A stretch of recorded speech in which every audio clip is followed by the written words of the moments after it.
Good morning, everybody, and welcome to the Meta Cafe. Grab your cup of coffee or your tea and sit back and relax. And let's talk a little bit about what's coming up for the week astrologically. It is Monday. I hope you all had a great weekend. It was a busy weekend for me.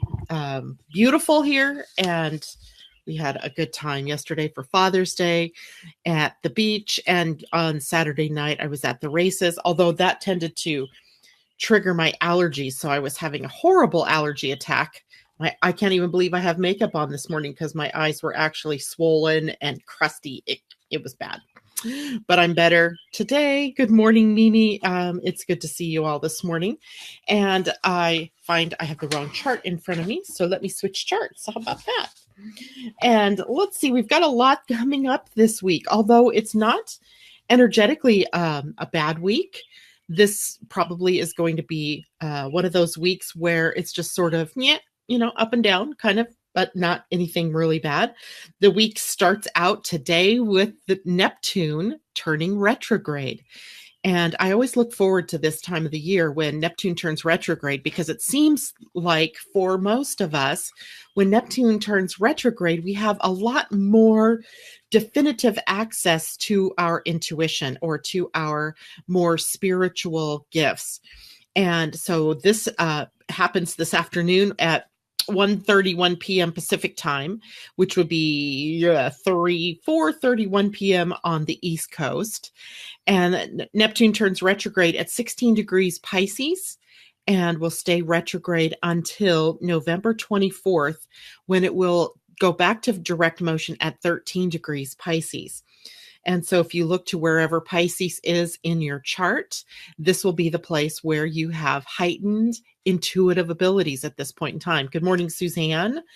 And I hope everybody that is joining us can see me, because I don't see myself in the panel on the right side that I usually do. It was on at one moment and then it was gone. And so I'm guessing you can see me because no one's telling me that they can't. So anyway, when we look at Neptune turning retrograde, of course, I always want to know what the key words are for that happening for any planet, actually. I mean, I was already, looking ahead at some of the energies for the end of the month and what gates they would be in human design and what gene keys they would be triggering for us. And so Neptune, through this entire time and through the end of the year, will be at gate 63. Now, gate 63, I don't have my sample little chart here, but gate 63 is up in the head. It is one of the gates of madness up in the head because it's called the gate of inquiry. And inquiry because it's always questioning. Found my chart. Let's show you. Whoops, wrong side. Up here in the head, it is this gate right over here that would connect through 63 to 4, right? So let me see if I can get that to focus in. No, it doesn't want to focus. Okay, fine, whatever. But gate 63 is up there in the head, trust me. And as a gate of madness, what it means is it tends to get us into that rat race sort of thinking where we're just going round and round and round and round. And it's called the gate of inquiry because it's always questioning. And questioning isn't a bad thing. So I don't want to leave you with the impression that questioning isn't a good thing. But what are you questioning? Right? That becomes the real question, because the tendency sometimes is to get into questioning of the self and self-doubt, and doubting yourself isn't what this gate is about. It is meant to be doubting what is happening in the outer world, perhaps, questioning the reasons why something is the way it is, but without really causing yourself to make decisions from that place. The head is a wonderful place for ideas. It's a wonderful place for inspiration. The ajna is a great place for thinking and associating memories and comparing and contrasting and analyzing and all of that. It's a wonderful place for all that stuff.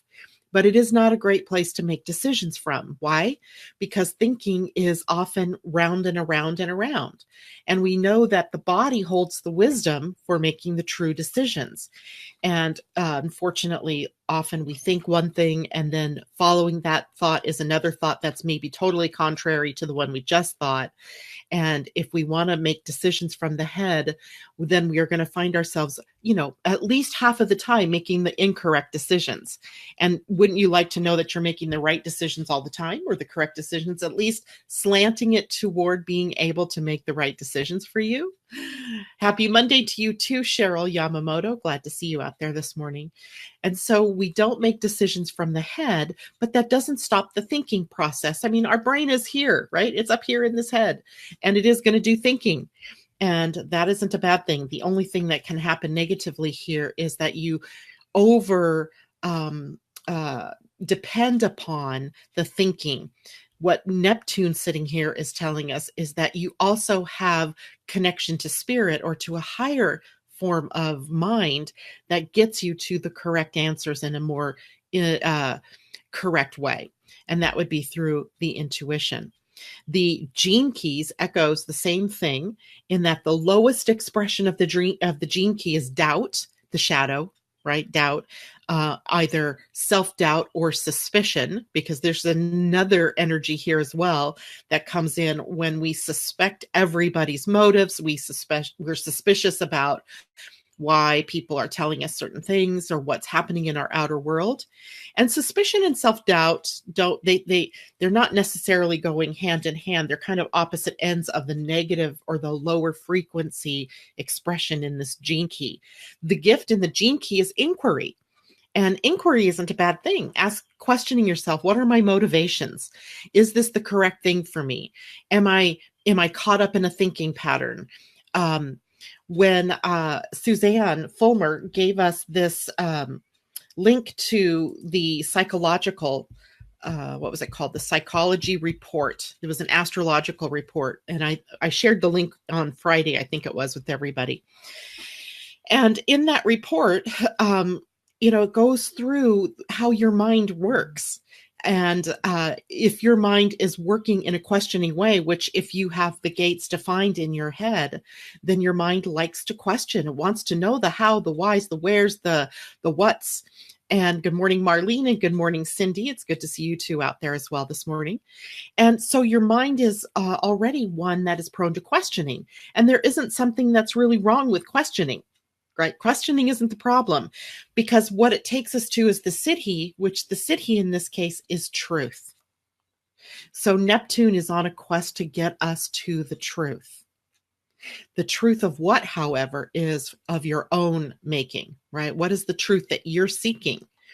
Is it the truth of who you are? Is it the truth of what you came here to do?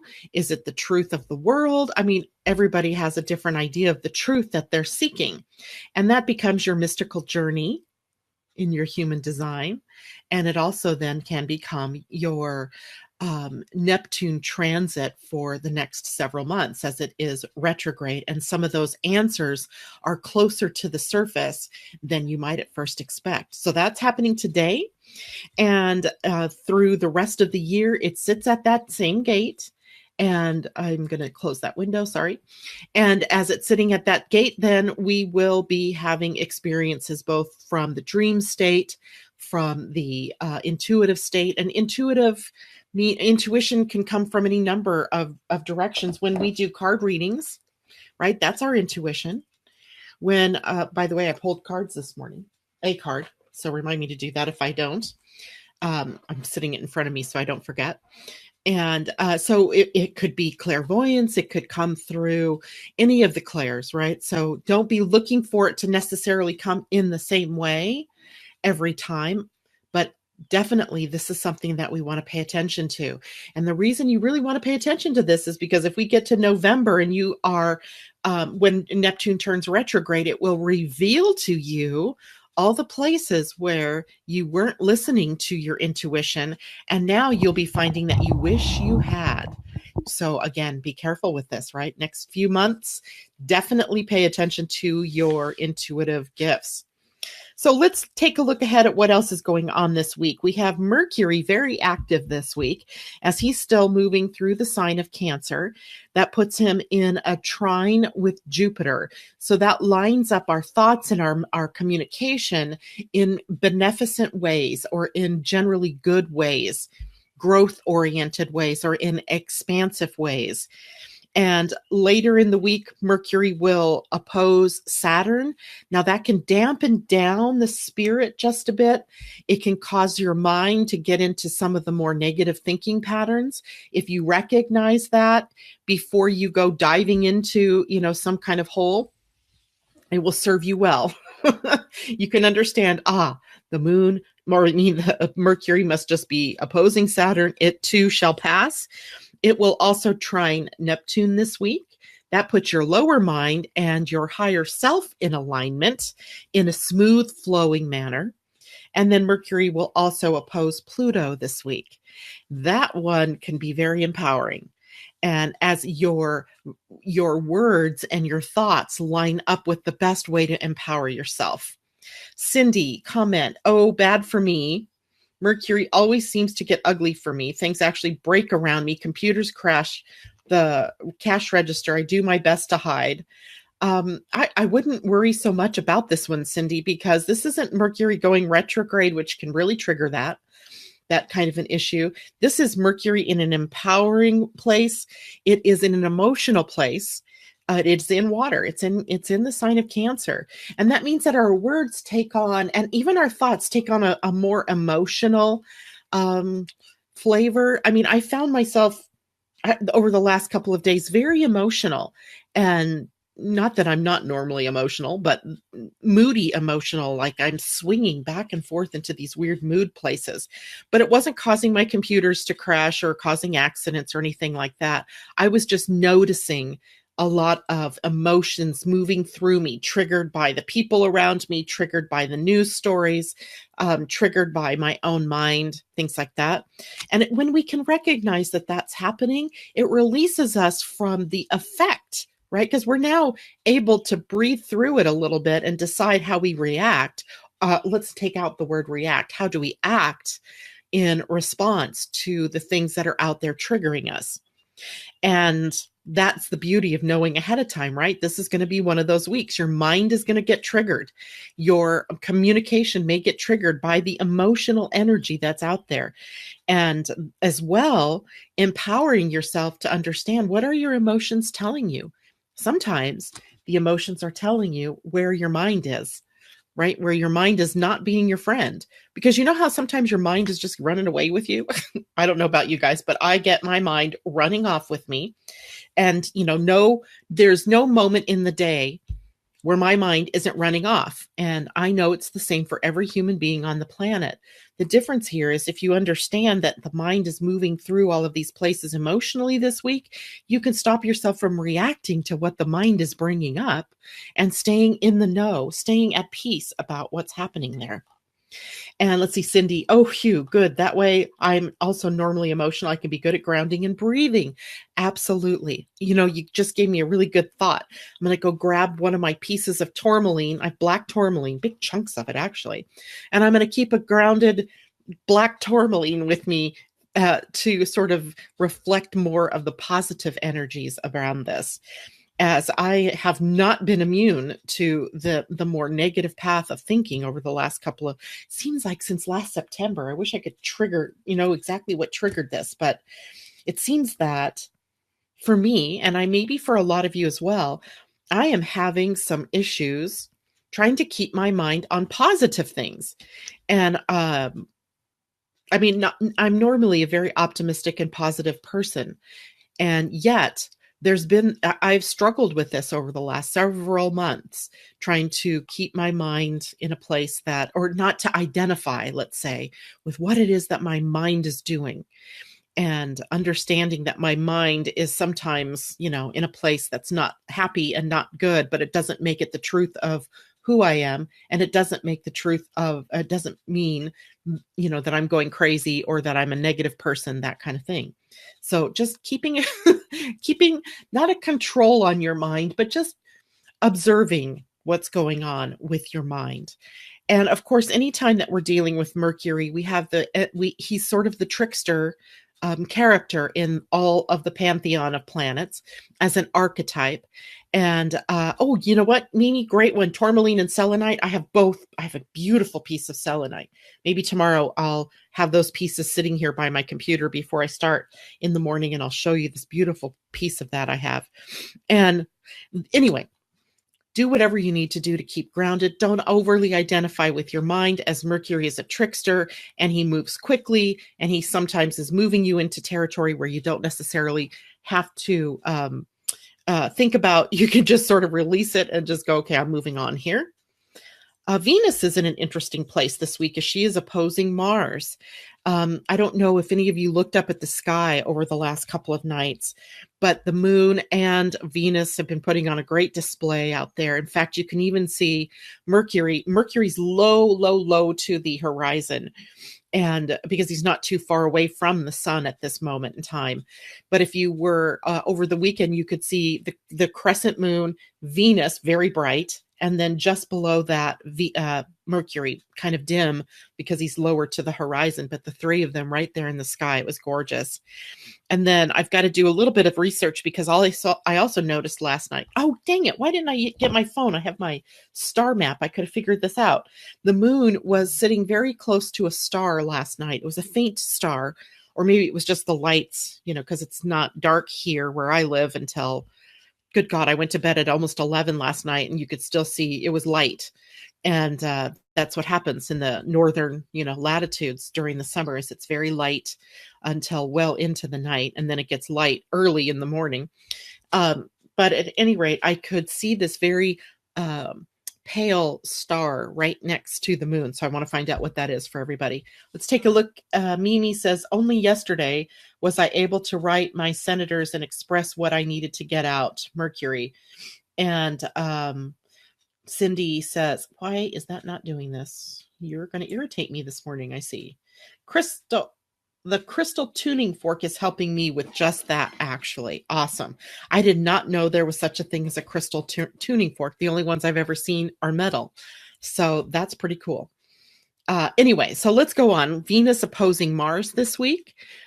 Venus and Mars in opposition. Well, that's nothing new.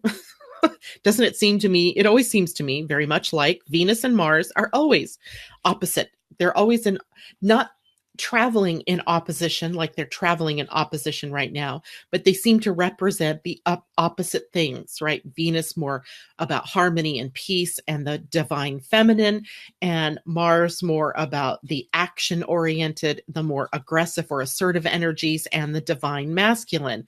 So isn't it interesting? They're in an opposition. And you could look at an opposition in one of two ways. One, you could look at it as energies that are pulling apart as they both try to get their voices heard. Or you could look at it as the tension of opposites, holding balance, holding things like the scales of Libra in balance. And so that's how I prefer to look at it. The masculine energy and the feminine energy holding a balance right now as Venus and Mars oppose one another in the sky. And we have Venus in the early degrees of Leo, and we have Mars in the early degrees of Aquarius. And remember, Mars slowing down because he turns retrograde next week. And we've already been talking a lot about what that's going to bring us. And that means, too, that these two heavenly bodies, Mars and Venus, are in alignment with the destiny axis, the North Node and the South Node. And we talked a lot about that, I think, maybe it was on Friday. Could have been Thursday. I don't know what day. But we talked about the nodes and how they are backing into the sign, meaning they're at 6 degrees today.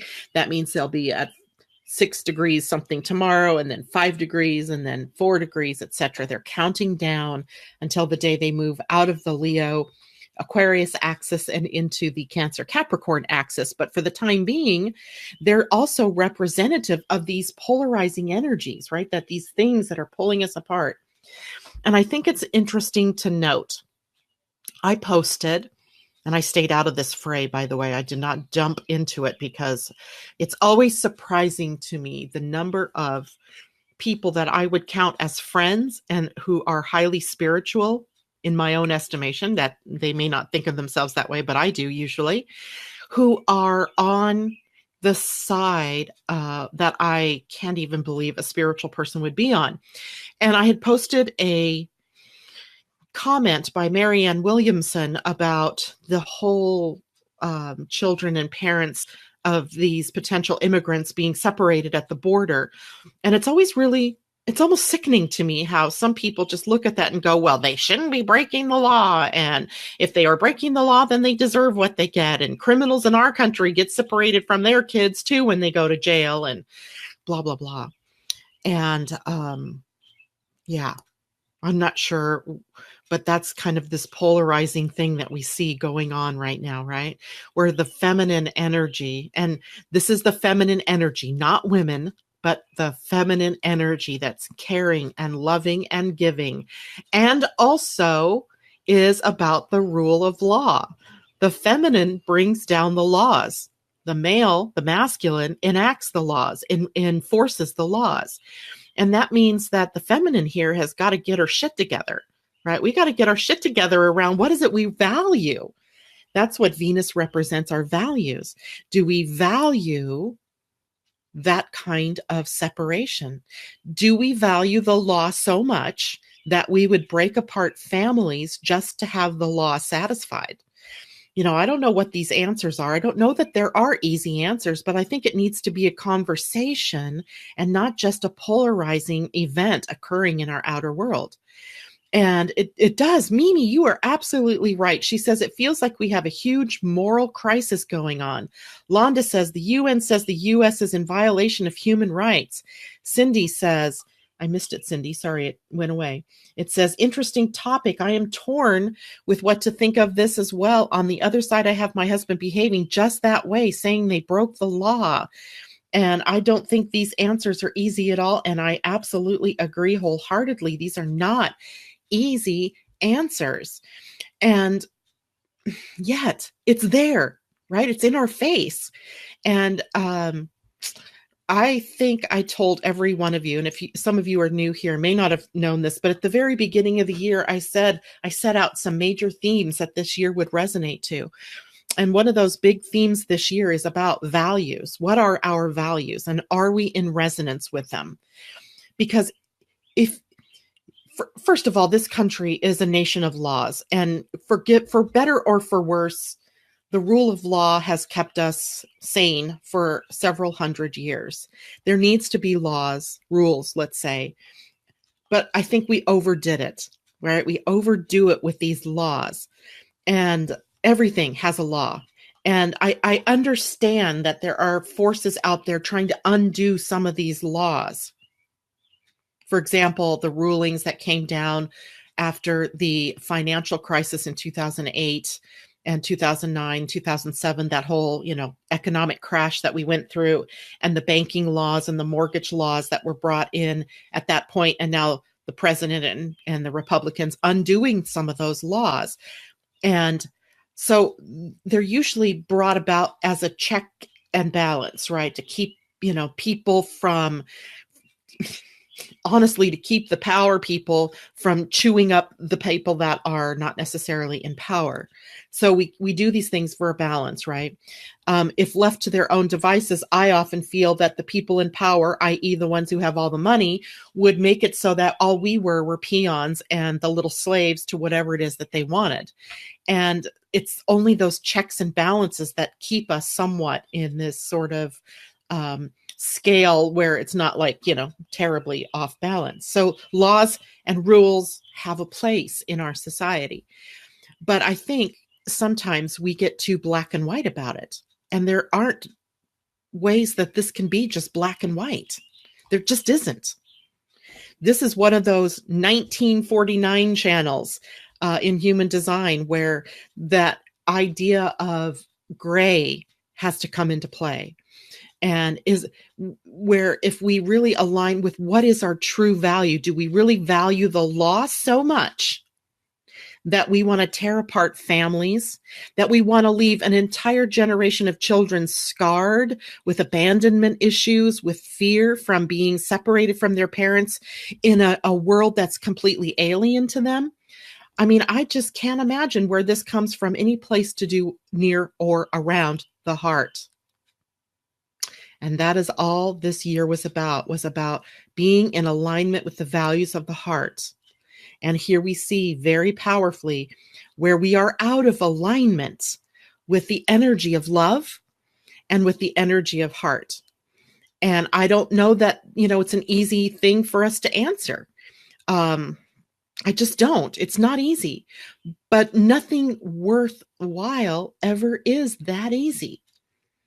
So I think it's time we step up and we say, okay, great. We have these laws, right? We have these laws, but where's the law of love? You people out there that are all of these Christians, right? And you preach all Sunday about how we have to be kind to one another, and you use Jesus's words to throw about and bandy about.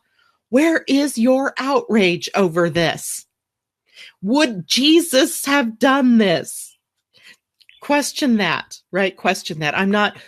It's not just Christians. I mean, there are a lot of them out there who are outraged. Yes, I get that. But I just have to say, we go through a lot of effort in this country to say that we're a Christian nation and we are upholding to Christian values.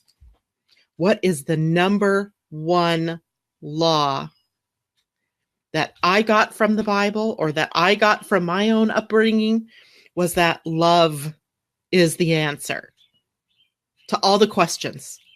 And I can guarantee you that this isn't about love, that this is anything about that we are resonating as a country to the fear that our tax dollars are going to feed people that, or give health care to people that come to this country illegally, blah, blah, blah, blah, blah. So question your fear. Where's that coming from? I'm not saying that we should just open up the doors and every Tom, Dick, and Harry who comes to this country should get in, but I'm saying that this is a crisis. This is a humanitarian crisis, and we are not rising to the occasion. We are failing miserably. If this was a country like China or Russia or a European nation, Canada, any country doing this, we would be sitting here saying, you are violating human rights. We would be sitting in moral judgment of any country that would do this to people. We sit in moral judgment of Syria, of any countries. Anyway, I'm getting up on my soapbox, and that wasn't my intention today. So relook at our values, right? And, Mimi said something about just being able to sit down and gather her thoughts to be able to write to her senators. You do have power. You do have senators and representatives, both at the state level and at the national level, that you can write to, that you can call, that you can email and tell them what you feel about this and what you want done. You can, again, use your dollars, right? Use your dollars to support those things that are in resonance with love or the energies of the world that we're heading into. Anyway. Interesting, right? That Venus and Mars are in this opposition, and it is really, I don't know, fascinating stuff going on. Also this week, the sun, of course, comes to the solstice point, the summer solstice. Later this week, I will be drawing a chart for the solstice so we can take a peek at the 3 months coming and see what's up for the summer.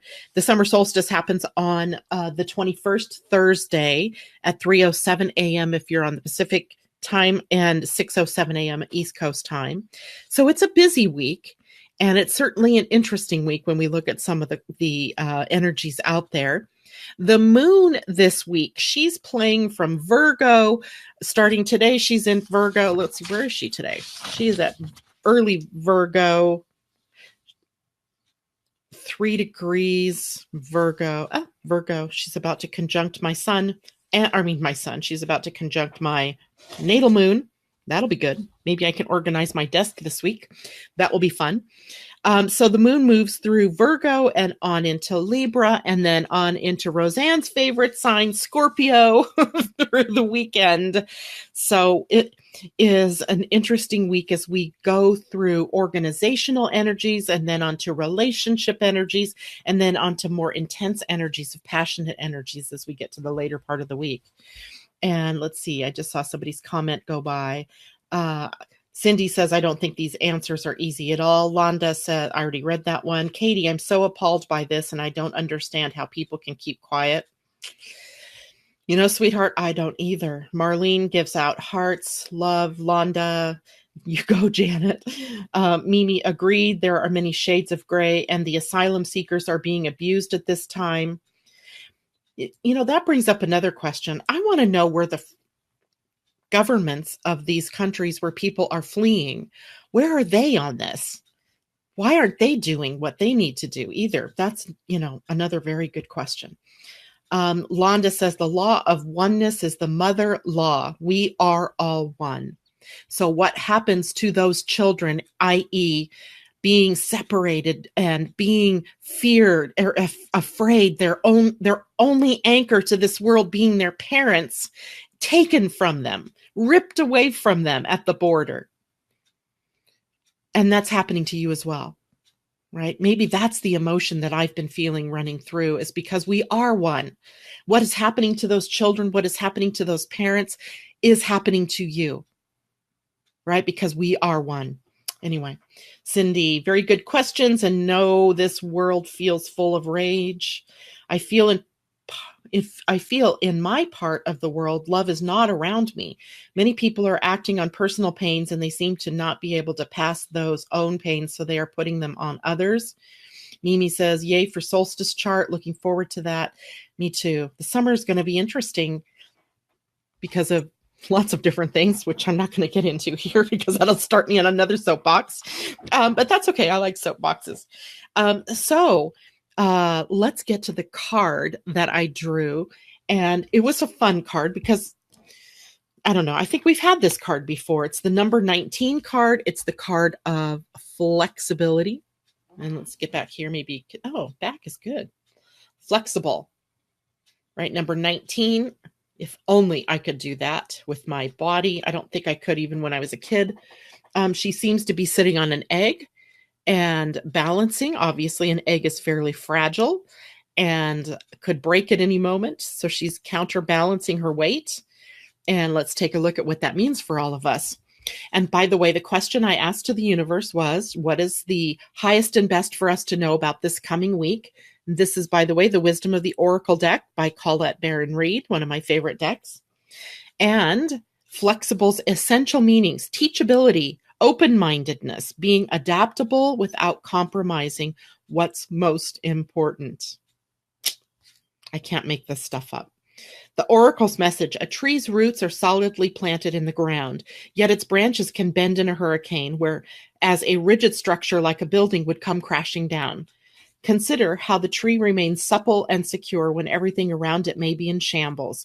This is how you need to be now, willing to learn new things, teachable, malleable, yet firmly grounded in who you are.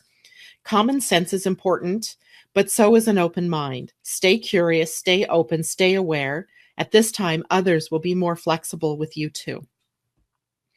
By the way, let me just say before I go on here, I don't mean to make it sound like the people who have opposing opinions about the law and what should happen with these people are wrong. It's not about right or wrong. I think it's about what Mimi said, a moral code, what feels good from the heart. And I get their opinions. I really do. I don't think they're right, but that doesn't mean that literally they're wrong. Anyway, I just wanted to say that. Relationship message with this card. In every relationship, it's important to be open to new experiences and learning new things. Letting go of rigidity is what's required right now. You don't always have to be right all the time, do you? It's okay to come to a happy compromise. You can still get your needs met. It's a beautiful day when you meet halfway. Wow. The appearance of this card in a reading could also signal that you have met someone new who may not be your type, but who will turn out to be so special that you can easily release your old ideas about what sort of partner is right for you. Be flexible. You'll be happy you made that choice.